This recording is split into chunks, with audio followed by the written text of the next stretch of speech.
قل بفضل اللہ وبرحمته فبذلك فليفرحوا هو خير مما يجمعون۔ عورت کی آزادی کے فتنے میں مبتلا عورتوں کے ان کی انفرادی زندگی پر کیا اثرات ہیں، اس کو سن کر تو آپ کہاں بھی جائیں گی۔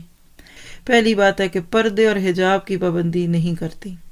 کیسے کرے بندہ؟ دل ہی نہیں پردے میں، دل ہی کہہ لیجئے کہ بلکہ یہ بول دیجئے کہ دل پہ پردہ آ گیا تو اب باہر کا پردہ تو بوجھ لگے گا۔ وہی کہتے ہیں نا، جو نہ خوب تھا وہ خوب ہوا، کہ غلامی میں بدل جاتا ہے قوموں کا ضمیر۔ ایسی عورتیں جن کے دل میں آزادیوں کے شوق ہوتے ہیں وہ پھر کہتی ہیں یہ تو رکاوٹ ہے۔ اسی طرح پھر تذلیل کا سامنا ہوتا ہے اور شو پیس بننا پڑتا ہے۔ آپ کاؤنٹرز پہ ایک لڑکی کو فل میک اپ میں مبتلا کر کے کھڑا کر دیتے ہیں تاکہ شام کو 1000 کرون لے کر آئے۔ اس سے بھی بڑی اپنی بیٹی کی کو ذلت کروا سکتا ہے؟ اللہ ماشاء اللہ۔ پھر اسی طرح بچوں کی پرورش سے غفلت ہوگی، اور اگر اللہ نے اپنی رحمت کر دی تو ایبارشن ہوں گے، کروانا پڑے گا کیونکہ جاب پہ ہیں، ابھی پڑھ رہی ہیں۔ آج کے بچے اپنی ماں کی پرورش سے کیوں محروم ہیں؟ اس لیے کہ ماں اسی وقت میں کسی اور کے بچوں کو دیکھ رہی ہے، لیکن فرق اتنا ہے کہ ادھر پیسے ملتے ہیں ادھر نہیں ملنے تھے۔ اپنے بچے $10 لے کر پھرتے ہیں۔ ایک عورت جو جاب پہ تھی اور بچے کو اگنور کرتی تھی تو ایک دن گھر میں آئی تو اس کے بچے نے اس سے یہ سوال کیا تھا۔ خلاصہ اس کا یہ میں نے بہت دفعہ درسوں میں وہ واقعہ سنایا ہوا ہے، لیکن اس وقت صرف یہ ہے کہ ورکنگ وومن کرے کام، مجبوری ہے کرے، شوق نہ بنائیے، اور اللہ نہ کرے کوئی مجبور ہو۔ اللہ نے آپ کو یہ حق دیا ہے، حاصل کیجئے۔ اگر چھوڑتے ہیں تو کوئی بات نہیں، یہ کوئی حلال حرام کی باتیں نہیں ہو رہی، صرف ایک سوچ دینی کہ آپ کی ضرورت اگر آپ کے بچے کو ہے، آپ کے گھر کو ہے، اور آپ اس کی غفلت کی بنیاد پہ کہیں اور کام کریں اور اس کا اثر آپ کی زندگی پہ آئے، یہ نقصان دہ ہے۔ تو بچے نے جو ماں آئی جاب پہ سے تو بچہ کافی دیر سے انتظار کر رہا تھا، تو ماں سے پوچھا کہ ماما آپ کو کتنے پیسے ملتے ہیں 1 گھنٹے کے؟ ماں کو غصہ آ گیا ذرا برسی کہ تم کیوں پوچھ رہے ہو؟ تھوڑی دیر بعد احساس ہوا کہ بچے کا تو چہرہ اترا ہوا ہے، تو کہنے لگی کہ $10 یا $20۔ تو بچہ کہنے لگا کہ ماما مجھے $10 مل سکتے ہیں؟ ماں اور بھی برس پڑی، اچھا اسی لیے پوچھ رہے تھے؟ میرے پاس پیسے نہیں ہیں۔ بچہ روتا وہ اوپر چلا گیا اپنے کمرے میں۔ تھوڑی دیر بعد جب ماں کا غصہ اترا، کہنے لگی میں کیوں اتنے غصے میں آ گئی؟ اور اصل میں وہ عورت غصے میں آئے گی جو بیچاری صبح سے نکلی ہوئی ہے، وہ کیسے گھر کی ذمہ داریاں بھی نبھائے اور بچوں کو بھی پالے اور پیسے بھی بنائے اور باہر کے بوجھ کو لے۔ خیر اوپر گئی تو بچے کو پیار کیا، پرس میں سے $10 نکالے، کہا لو میرا بچہ، کیا لینا ہے اس کا؟ بچے نے اپنے تکیے کے نیچے ایک چڑا مڑا سا $10 کا نوٹ جو پتہ نہیں کتنے دن کی کوششوں سے اس نے جمع کیا تھا وہ نکالا، اور یہ ماں کے ہاتھ کے $10 لیے اور یہ واپس ماں کو دیے کہ ماما یہ کیا میں آپ سے 1 گھنٹہ خرید سکتا ہوں؟ یعنی مجھ سے $20 لے لو لیکن مجھے 1 گھنٹہ دے دو۔ جب نسلیں اس ماحول میں پلیں گی تو مجھے بتائیے کہ کیا پھر وہاں محمد بن قاسم اور حسن اور حسین رضی اللہ عنہما جیسی شخصیات پیدا ہوں گی۔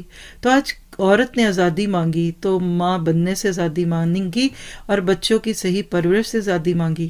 اسی طرح شوہر اور گھریلو ذمہ داریوں سے غفلت ہوتی ہے، آف کورس ہوگی۔ دیکھیے شوہر بھی گیا صبح 8 بجے تو بیوی بھی گئی۔ بعض دفعہ تو بیویاں پہلے نکلتی ہیں کیونکہ انہوں نے چھوٹے بچوں کو ڈے کیئرز میں چھوڑنا ہے، اور وہ بھی کام کر کے آیا یہ بھی کر کے آئی۔ مرد تو ویسے بھی جسمانی طور پہ اسٹرانگ ہوتے ہیں، عورت تو نازک ہے۔ مجھے بتائیے کیا دونوں شام کو تھکے ہارے آئے تو بعد میں گھر میں کھانا کون مانگے گا، روٹی کون پکائے گا؟ وہ بھی بیوی کرے گی نا۔ آپ نے اس عورت پہ بہت بوجھ ڈال دیا۔ آج سے شاید 30 سال پہلے کسی بزرگ کا جملہ سنا دوں کہ جو ویسٹ میں آئے کسی کنٹری میں، اس وقت تو بڑا ہوا تھا کہ کیا یہ ملک ہے، کیونکہ دیکھے نہیں ہوتے تھے لوگوں نے۔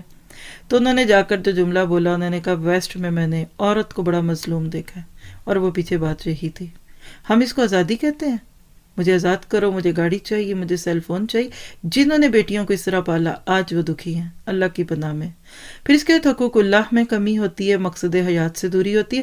کون نمازیں پڑھے 5، اور وہ بھی ظہر اثر جو کہ جاب پہ آ گئی، اور گھر آ کے 5 اکٹھی پڑھیں، کیسے پڑھیں، کیا پڑھیں؟ کہاں گیا آپ کے حقوق اللہ؟ اور مقصد حیات پیسہ کمانا رہ جاتا ہے۔ نیکیاں کمانے اور اللہ کو راضی کرنے کی بجائے، اور اسی طرح اضافی بوجھ اور سکون برکت کا ختم ہونا۔ میرا گمان ہے کہ ایک ایک جملے پہ آپ کا دل گواہی دے گا کہ بات درست ہے۔ تو پھر کیا کیجئے؟ مومن عورتیں کیا کریں گی؟ اللہ کے حکم کو مانیں گی۔ مومن عورتوں کے لیے حکم کیا ہے؟ شریعت کی پابندی کا۔ عورت کی آزادی کے فتنے میں مبتلا عورتیں شہوت اور جاہلیت کے راستے پہ چل کر اپنی آخرت برباد کر لیتی ہیں۔ اب یہ ساری باتیں سنتے وقت کیا آپ کو اللہ تعالیٰ پر پیار آیا؟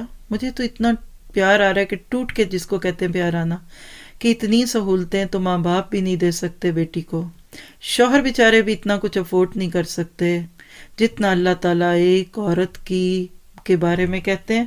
اور اب اگلی آیت میں اس کی وجہ بیان کی جا رہی ہے، آیت 28 میں، کہ دیکھو مالک یہ سب کیوں کرتا ہے؟ یرید اللہ، اللہ چاہتا ہے کہ تم سے تخفیف کرے، کیونکہ انسان کمزور پیدا کیا گیا، ضعیفہ انسان جسمانی طور پہ بھی کمزور ہے، اس سے بھی زیادہ اگر اس کانٹیکس میں دیکھیں جس پہ آج کے پارے کا تھیم ہے، تو جذباتی طور پہ بہت ضعیف ہے۔ مرد کی کمزوری عورت ہے، جوان ہوتی لڑکے کو لڑکیوں میں کشش ہوگی۔ ضرورت ہے اس بات کی کہ اللہ تعالیٰ کے اس ارادوں پہ اور ان چیزوں پہ غور کرتے ہوئے ہم بھی اپنے اوپر بوجھ کم کر دیں۔ جو کچھ ہم نے لاد لیا ہے، اللہ سے کہیے کہ اس کو اچھے طریقے سے نکال دیں۔